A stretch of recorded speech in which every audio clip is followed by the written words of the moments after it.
I got a call from Lieutenant Governor Cox on July 25th, 8:30 in the morning. He called to ask me to help him figure out what the next step should be.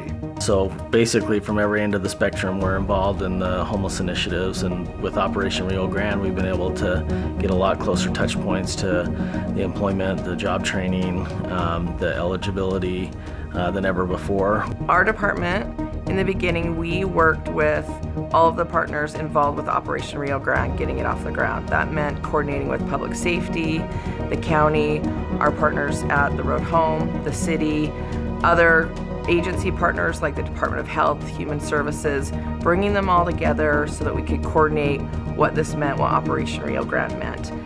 What a difference a day makes. Yesterday at this time, Operation Rio Grande was underway to clean up crime and drugs near downtown Salt Lake's homeless shelter. The first phase of Operation Rio Grande goes after the drug trade. Phase 2 calls for treatment options for drug addiction and mental illness. And then the last step is job training and finding work for those experiencing homelessness.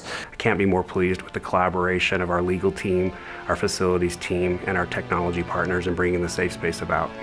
One of the first things that we were working on was a coordinated services card and organizing really the safe space. We had staff that were stationed at the Weigand Center with Catholic Community Services.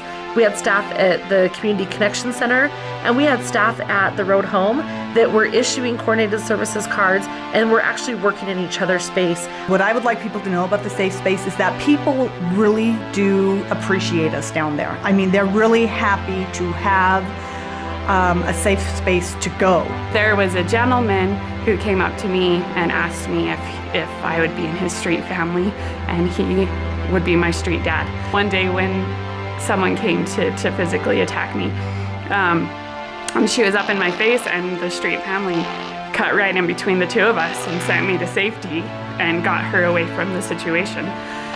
And that's when I understood what they meant by a street family. But when you get down there and you start working with the people that are struggling so hard to just get through each day, then you start to realize that your life isn't hard. It's not. Probably one of the best things that I saw there was that we weren't stuck in a rut ourselves, that policies evolved, the way we did things evolved all the time, depending on the feedback we were getting and the results we were seeing or weren't seeing. Gates closed today on Rio Grande Street. Now people need an ID card to access the area. There was a lot of direction we were taking from the Lieutenant Governor, all the principals, our boss, John Pierpont, making sure that we were able to execute on key deliverables, the safe space, the Medicaid waiver, treatment. Well, DWS supports the drug court program by providing me as an employment counselor, and I meet with all the people who have been assigned to the drug court and then referred by criminal justice system. So expungement day was quite a process. It was a lot more involved than we initially thought. We had about 500 people reach out to us from the community.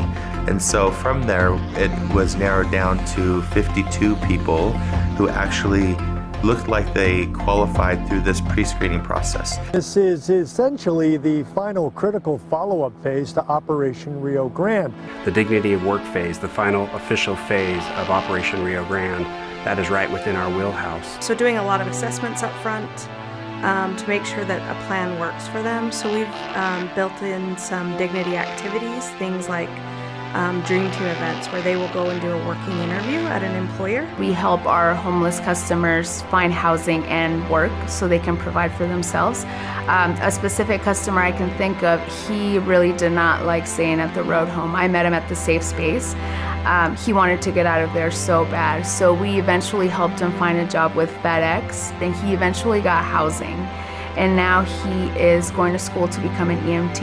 At the Weigand Center, I work for the Dignity of Work program, and within that program, we have other kind of employment activities that we do, and one of them is called the Dream Team. So I had this individual come in who just recently moved from out of state, and he moved here for employment opportunities. So we got him enrolled in the program. I introduced him to the Dignity of Work workshops. I helped him with the interview clothes. I helped him with mock interviews. We got him connected with the Dream Team, so it was a Hilton event, and from that Dream Team he got hired on permanently, and he's still working there today. Getting homeless people off the streets and integrating them back into the workforce can be challenging, but advocates believe the Dignity of Work program can help them get their lives back on track. While I really do want to take a moment and express my appreciation to all of those staff who participated, I also want to make sure that we extend that same appreciation to the staff back in the centers and in the eligibility call centers who absorbed workload while their peers were out helping launch Operation Rio Grande. So thank you, one and all. It has been an honor to be asked by legislative leaders, by Lieutenant Governor Cox, Governor Herbert, to be that lead agency. It's not one person, it's our entire team, multiple divisions that have worked on this, multiple people in the community. But I knew that if we rolled up our sleeves and provided leadership and commitment to helping in any way we possibly could, even if it's not within our mission, just take on any challenge that we were faced with, that we could find success in what we were trying to accomplish.